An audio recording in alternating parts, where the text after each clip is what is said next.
G'day, Teeth here from PickinLessons.com.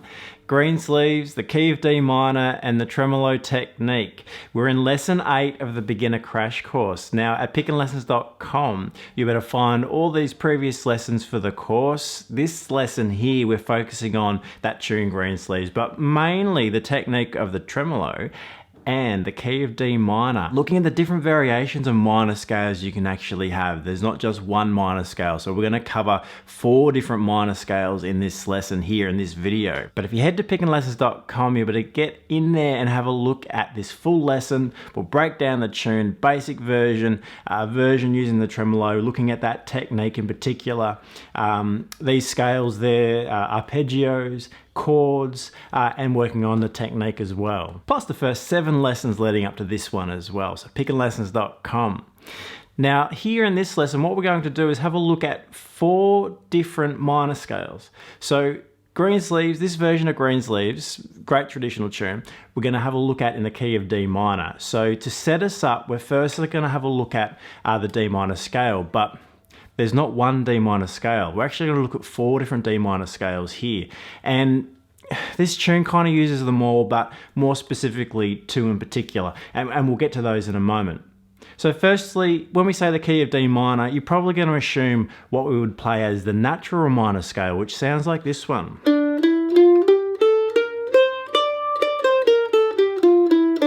So when we say the natural minor scale, what we're referring to is the notes of the D minor scale that relate directly to the key signature. Now, the D minor scale is actually related to the key of F. The key of F has a B flat in the key signature, so the D minor scale has a B flat in the key signature, otherwise all natural notes. So what we end up with, D, E and F, G, open A, B flat, C and D. So you see there that the D minor scale, the natural minor scale, has all natural notes except for the B flat. That's our D natural minor.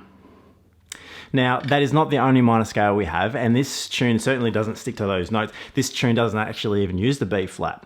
So let's move on. The next scale we're going to look at is the harmonic minor scale. Now, in the last lesson, we actually worked on the key of A minor. In that lesson, we had a look at 2 scales. We had a look at the A natural minor and the A harmonic minor. So here we have the D harmonic minor scale. Now the D harmonic scale is almost identical to the natural minor except for 1 note. What we're doing here is raising the 7th note of the scale up a semitone. So basically we're playing a major 7th. Sounds like this.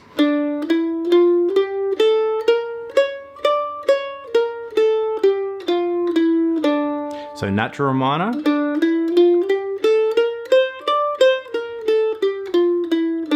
harmonic minor,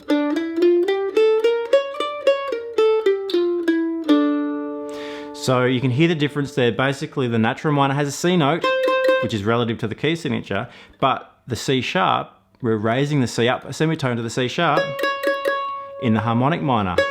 So we get that semitone from C sharp to D to conclude the scale. Now that's really useful, and a lot of melodies will use that C sharp note to really stress, okay, we're heading home to the D next, and that works really well.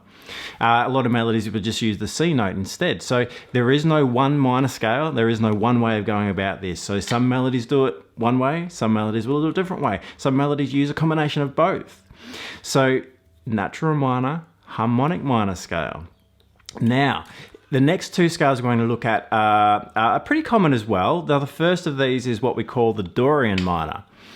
The Dorian minor is the scale, the minor scale, we actually find off the 2nd degree of a major scale.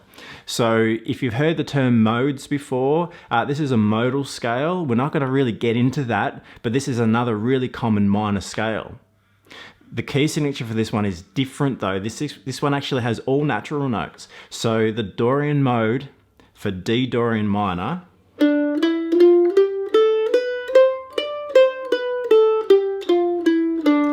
has a B natural note in there, so different to the natural minor. So the natural minor scale had the B flat. The Dorian minor has a B natural, otherwise all the same. So a slightly different flavor again, and the Greensleeves melody actually uses the B natural note, not the B flat. So you could argue that Greensleeves, the tune, is played out of a Dorian mode, but it does change as well. Let's compare the 3. So we had the D natural minor scale,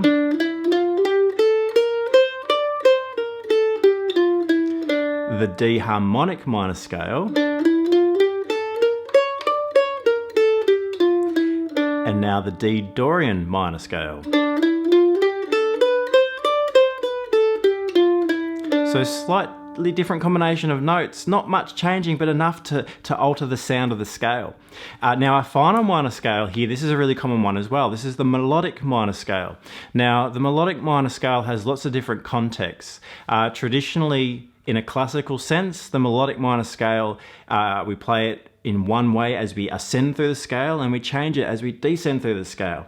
In jazz terms, you have often a melodic minor scale referred to as the jazz melodic, and we just play it one way, both up and back. So there are different contexts, but what we're actually going to do here is the traditional classical version, I suppose, of the scale. And what we're going to do is play one version as we ascend through the notes, and then we're going to change it as we descend, just to have a look at the difference. So firstly, the melodic minor scale, ascending through the scale. We have a raised sixth and a raised seventh. So from our natural minor scale note, we have to bring up note 6 and note 7 a semitone. It will sound like this.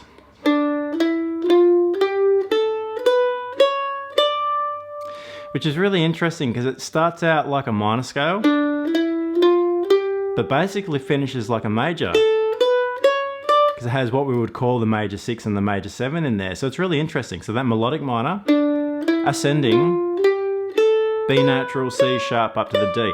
Now, as I mentioned, in say a traditional kind of way of looking at this scale, you'd be thinking on the way back down, we want to cancel those raised notes. So the 6th and 7th notes flatten down again, and we would get the natural minor scale on the way back, sounding like this. So let's combine that together. So we'll ascend it and then descend the scale. Here we go, ready, and. Now flattening those notes. There we go. So there's the melodic minor scale in like a classical sense. Now, the reason that works and the way you would go about using that, basically as the melody, as a general rule, as the melody rises, so as the melody is ascending, we're using those raised notes to get up to the root note. But if the melody is falling, we don't want to use those raised notes. We don't want that tension. We actually want to relax that tension, and we'll use the natural minor notes. Just a general rule of thumb, but that's sort of the idea. In a jazz context though, if you're choosing the melodic scale, you want those altered notes, so they don't tend to change them back. But there's so many different ways of combining these. And this Greensleeves tune is actually combining pretty much the Dorian mode, the Dorian minor, and the melodic minor. So we have moments in there that we want the B natural, but there are moments in there that we also want the C sharp. We don't have the B flat at all, but we have the other notes we would find perhaps in the Dorian mode as well.